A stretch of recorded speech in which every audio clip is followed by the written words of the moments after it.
ganyan yun sinabi niya, no? Sinabi ko kasi ron kay parang JR, Junior. Ini-report niya kasi sa akin yan, ano pa lang, kumbaga, parang kahapon lang eh. Automatic kasi yan para ma-explain ko rin sa inyo. Kaya hindi ko kaya ko sabi ko, pre, huwag mo munang papuntahin dito. Kasi yung kinabukasan niya, sobrang sakit yan, baka hindi niya lang din kayanin. Tsaka, useless pa yung ano, na ano ka nga, na injury ka ngayon, yung kinabukasan, papagalaw mo, magre-retaliate automatic yung pamamaga nun. So kahit sa sarili mo lang, kahit hindi mo galawin, hindi, masakit na kagad. So pag pinihit-hit o hinilot-hilot, yung maga, masasaktan na kayo. Kailangan palipasin nyo muna ng 1 linggo o mga ilang araw para matabit natin. Para ma-shoot, kasi yung pamamaga, pag itinulak mo yung buton sa swelling, masasaktan ka talaga. Hindi rin may shoot kasi namamaga nga yung part na yun eh. So, hayaan mo muna maghilom, tsaka yung dalil dito. O ngayon, mas bearable na siya, mas mahina yung pain, mas madaling ayusin. Okay? May short ka? Meron. O sige, mag-short. Ano? Ay, kaliwa, kanan. Ayan, kaliwa. Sige, higa ka dyan. Okay. O, tignan mo, kahit pa paano, maganda na itsura. Hindi na yung pulang-pula. Tsaka kunti na lang yung pamamaga. Kunting-kunti na lang. Kasi useless lang din, masasaktan lang kayo. Believe me, masasaktan lang kayo pag yung kinabukasan. Okay, tamo, wala pa masakit sa loob. Pero that's normal kasi sa labas, medyo humupa na siya. Pero yung loob nito, may pamamaga pa. Pero syempre, hindi naman mamamaga to pagka hindi na twist. Kumbaga, hindi nagbago yung joint sa loob.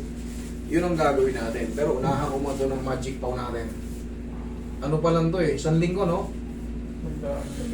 2 weeks no? 2 weeks, tama lang yan. Sinat na sa akin to eh. Sabi ko, kaya mo lang muna. Kasi pag sa una, ganyanin pa lang kita, iiyak ka na kagad oh. E di namilipit ka lang, tapos hindi pa yun mapiperfect na adjust kasi ang laki nga ng pamamaga. Hayaan nyo muna maghilot. Kung sakaling may pilay kayo ngayon, huwag naman sana kayo mapilay. Pero itong technique na to, siyempre lalo sa mga basketball player, siyempre normal lang na nai-injury tayo, may mga kalaban tayo minsan nga, tayo lang nagsisarili. Minsan tayo lang nagsasarili, pag talo natin, alanganin.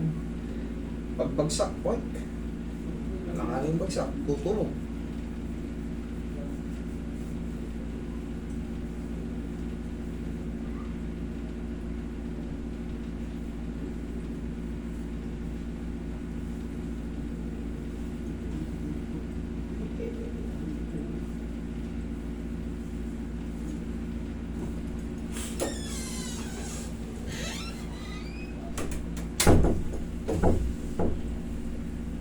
Mamaya may matitira rito, maliit lang na pain.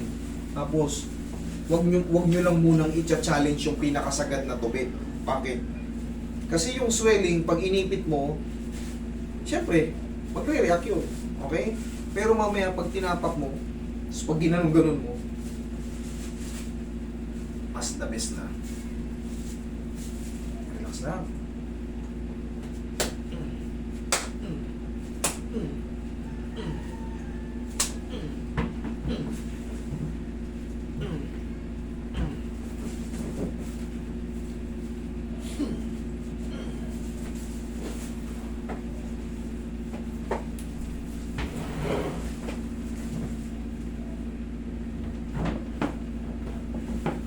Yung lalabanan ha.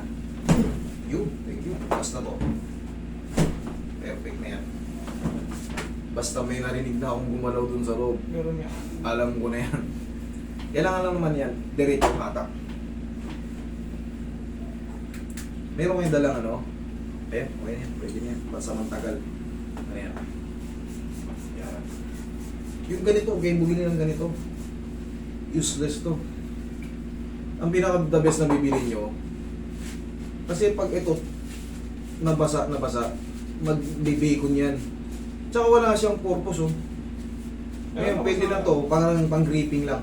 Bibili kayo kung ganito, yung may orkang bilog. Yung parang may arc na pabilog. O kaya, ang original design nito yung may butas, nakikita yung may butas. Tapos, Pero ito, wala. Wala, para ka lang nakamedyas na ano, sa tuhod. Meron ako sa sarili parang meron. Pinakamaganda talaga yung may strap. Oh, may stop yung sa akin. O yun, mas maganda. Paano ba to? Ganito ang masaunahan? Pipiratin niya lang yan eh. Pero ito, pansamantala lang to para hindi lang malamigan.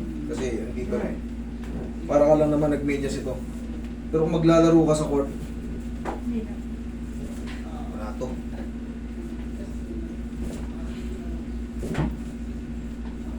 Maganda lang to sa bago. Pag bago pa, mahigpit pa.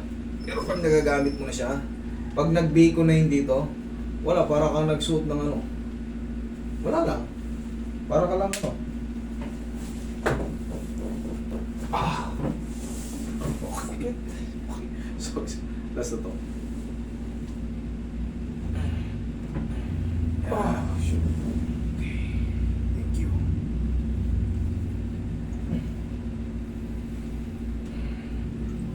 Sipi mo pag bago, mas matindi yun.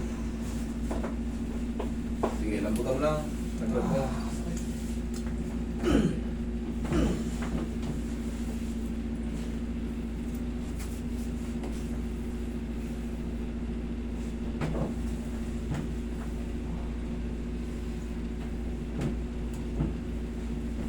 Sige. Testing. Ayaw ba? Idol.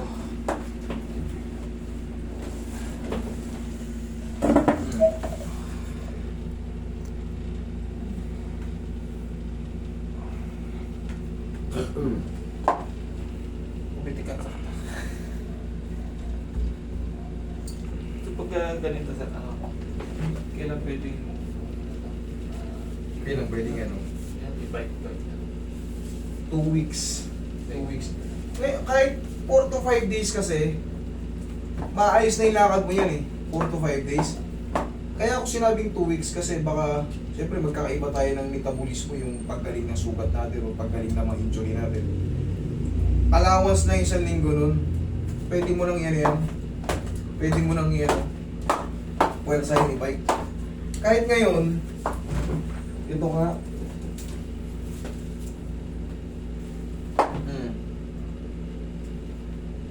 Yeah. Minsan. Kaya nang i-challenge yung ano. Pero kanina pagka, yun nga, naalay naman na yung loob niyan. Pasisingawin lang natin yung swelling sa loob. Okay? 1 week lang yan, pwede nang i-bike yan. Nilalagyan ko lang ng allowance. Siyempre, magkakaiba nga tayo ng healing process eh. Pag medyo bata-bata pa, mas mano. Pero kung nasa mid-age tayo, depende nga lang ba, yung iba sa sugat, pinagbabasihan ko sa ano. Marami akong pinagbabasihan, yung iba matagal gumaling yung sugat.